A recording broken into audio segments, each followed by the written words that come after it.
Hello everyone, कैसे हो आप सब। एक बार पुनः स्वागत है आप सभी का हमारे अपने YouTube channel Shiv coaching classes पर।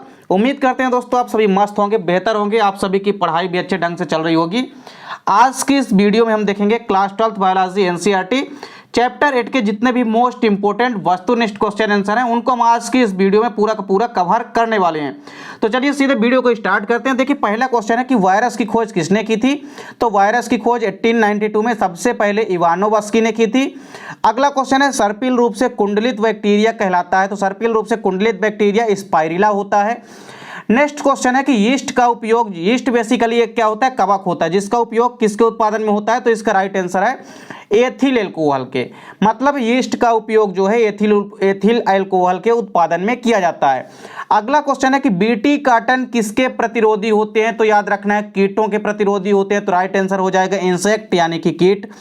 अगला क्वेश्चन है कि नाइट्रोसोमोनास और नाइट्रोबैक्टर ये किस प्रकार के जीवाणु होते हैं। तो आपको बताना है नाइट्रीफाइंग, ये नाइट्रीफाइंग जीवाणु होते हैं जो कि नाइट्रोजन का फिक्सेशन करके भूमि की उर्वरा शक्ति को बढ़ा देते हैं। नेक्स्ट क्वेश्चन है कि दूध से पनीर बनाते समय फलों की सुगंध डालने से बना पदार्थ क्या कहलाता है। तो इसका राइट आंसर हो जाएगा योगर्ट।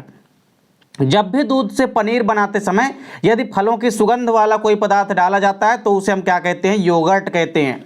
नेक्स्ट क्वेश्चन है कि कवक रोधी जीवाणुविक प्रतिरक्षी पदार्थ कहलाता है।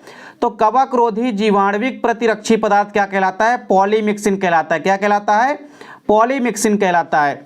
अगला क्वेश्चन है कि फसलों के साथ उगे अवांछित पौधों को क्या कहते हैं। तो देखिए फसलों के साथ जो उगे अवांछित पौधे होते हैं उनको हम क्या कहते हैं, खरपतवार कहते हैं। क्या कहते हैं, खरपतवार यानी कि वीड्स कहते हैं।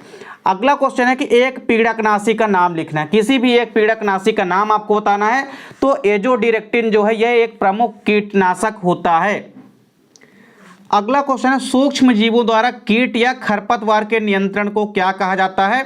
तो जैविक नियंत्रण कहते हैं। क्या कहते हैं, जैविक नियंत्रण कहते हैं। अगला क्वेश्चन है कि दूध को दही में परिवर्तन करने वाले सूक्ष्म जीव का नाम होता है। तो इसका राइट आंसर क्या है, लैक्टोबैसिलस।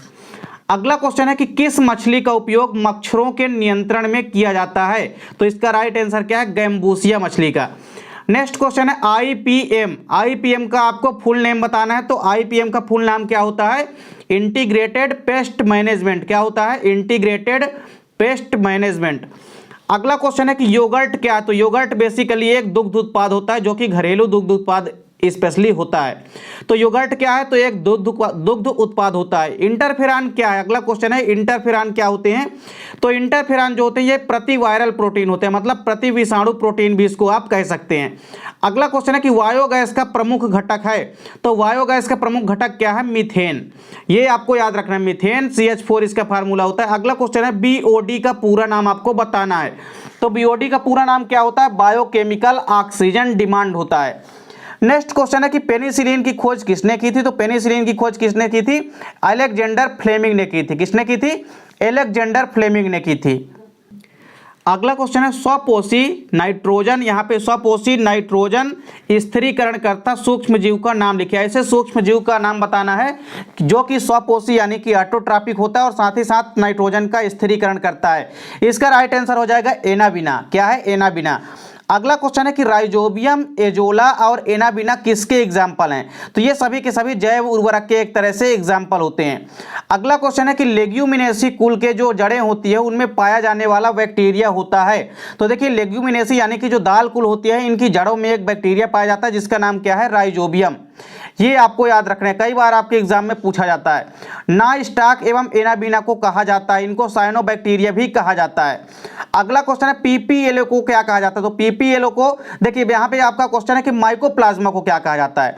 तो माइकोप्लाज्मा को क्या कहा जाता है, पीपीएलओ भी कहा जाता है, मतलब प्लूरोनिमोनिया लाइक ऑर्गेनिज्म इसका फुल नेम होता है। तो पीपीएलओ कहा जाता है किसको, यहाँ पे आपको याद रखना है कि माइकोप्लाज्मा को क्या कहा जाता है, पीपीएलओ भी कहा जाता है। अगला क्वेश्चन है कि सिरका उत्पादन में किस जीवाणु का उपयोग होता है। तो देखिए सिरका के उत्पादन में एसिटोबैक्टर एसिटाई नामक बैक्टीरिया का उपयोग होता है। तो यहाँ पे आपको याद रखना है सिरका उत्पादन में किस जीवाणु का उपयोग होता है, तो एसिटोबैक्टर एसीटी। अगला क्वेश्चन है जीवाणुओं पर संक्रमण करने वाले विषाणु कहलाते हैं। तो यहाँ पे आपका राइट आंसर क्या हो जाएगा, जीवाणु भोजी यानी कि बैक्टीरियोफेज कहलाता है। तो ऐसे विषाणु जो कि यहाँ पे विषाणु जो कि जीवाणुओं पर आक्रमण करते हैं वो क्या कहलाते हैं? जीवाणु भोजी यानी कि बैक्टीरियोफेज। अगला क्वेश्चन है कि पेनिसिलिन प्रतिजैविक किस कवक से प्राप्त होता है? तो आपको याद रखना है कि पेनिसिलियम नोटेटम से। अगला क्वेश्चन है कवक का पादप जड़ों के साथ सहजीवी संबंध का उदाहरण है। तो देखिए आपको एक ऐसा एग्जाम्पल बताना है जो कि कवक के साथ सहजीवी संबंध बनाता है। तो इसका राइट आंसर क्या है? माइकोराइजा। यह कवक और पादप दोनों की जड़ों के साथ सहजीवी संबंध के रूप में पाया जाता है। अगला क्वेश्चन है कि आर्की बैक्टीरिया को क्या कहा जाता है? तो आर्की बैक्टीरिया को हम जीवित जीवाश्म भी कहते हैं, मतलब लिविंग फॉसिल्स भी कहते हैं। नेक्स्ट क्वेश्चन है कि बिना आसवन के ही बनने वाले एक एल्कोहलिक पेय पदार्थ का नाम लिखना है। तो यदि बिना आसवन के ही आपसे पूछे कि बनने वाला एक एल्कोहलिक पेय पदार्थ, तो इसका राइट आंसर क्या है? बियर। बियर जो है एक ऐसा एल्कोहलिक पेय पदार्थ है जो कि बिना आसवन के भी बन जाता है। अगला क्वेश्चन है कि ब्रेड जो होता है यानी ब्रेड बनाने में प्रयुक्त होता है। तो ब्रेड बनाने में क्या प्रयुक्त होता है? इसका राइट आंसर है एस्पार्जिलस। तो यहाँ पे देखिए दोस्तों 30 इंपॉर्टेंट क्वेश्चन है जो कि चैप्टर 8 के हैं। इनको आप यदि अच्छे से तैयार कर लेते हैं तो डेफिनेट रूप से आपसे चैप्टर 8 के सभी वस्तुनिष्ठ जो है लगभग आपसे बन जाएंगे और पेपर आपका अच्छे से हो जाएगा।